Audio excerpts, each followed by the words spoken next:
Monday, April 21st edition of the Carolina Weather Video. Meteorologist Matthew East here along with you. And overall, it was kind of a half and half weekend for a lot of the region. I'll talk about that in more detail in just a minute. Kind of a dark shot there from the Avalon Pier web camera, where you have a temperature right now sitting at 48 degrees, north wind at 12. Still has been some persistent showers through a good chunk of the night over along the Outer Banks, as that low pressure offshore has been very slow to gradually exit. Now, a lot of us in the foothills, the mountains, and a lot of the Piedmont ended up with a beautiful Easter Sunday. Highs in the upper 60s and lower 70s, but notice those cooler temperatures over toward the coast. That is where the clouds and the rain held on through a good chunk of Easter Sunday.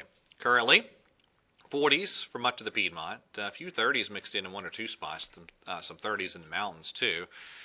And there's that low pressure. You can clearly see it spinning offshore. That has been very, very slow to pull away from the coast. But now, even along the coast, they'll get into some very nice weather today. And for a lot of the region, just a picture-perfect weather day on the way. That next cold front you saw there, that is due in here tomorrow.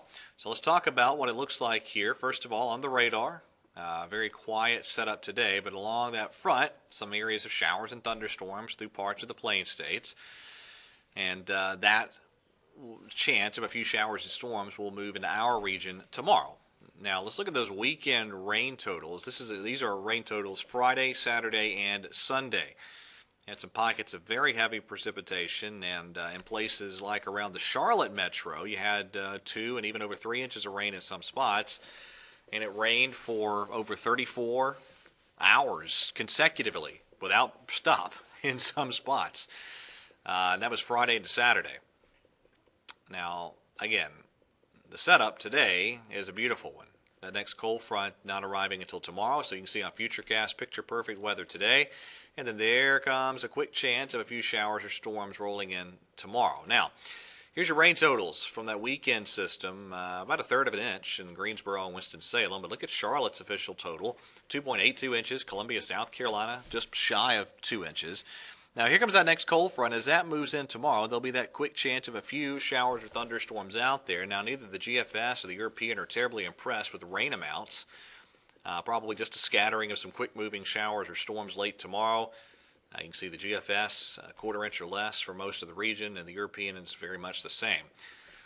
So here's what this system looks like in the upper levels. This is today, kind of between those two systems, but tomorrow that trough dives in here. And that will bring that quick chance of some showers or storms later in the day tomorrow. Now, you get out later in the week. This is Friday, another weak system moving through. And then tons of model uncertainty with the Saturday, especially the Sunday and Monday and Tuesday time period of next week. There's the European solution. The GFS is completely different. And we'll just have to see how that's going to play out. But let's talk about Friday. There's a very brief chance of a few isolated showers or storms. Doesn't look like a terribly big deal. Now, check out the European. This is a severe weather setup across the Deep South, Monday into Tuesday, on the European model. That's next week, 28th and 29th of April. Now, you contrast that with the GFS. You have a suppressed area of low pressure, a much cooler scenario. In fact, let's go back to this weekend. That's a cold weekend on the GFS over the Great Lakes in the Northeast. And the GFS is considerably cooler around here, Saturday, Sunday, and Monday, than what you would have on a situation like the European model is showing. So, for the time being, I've gone with basically 70s for highs around Sunday and Monday and kept the forecast primarily dry, but that is, without a doubt, subject to change. All right, that is it for today's edition of the Carolina Weather Video. Everybody have a wonderful day, and God bless.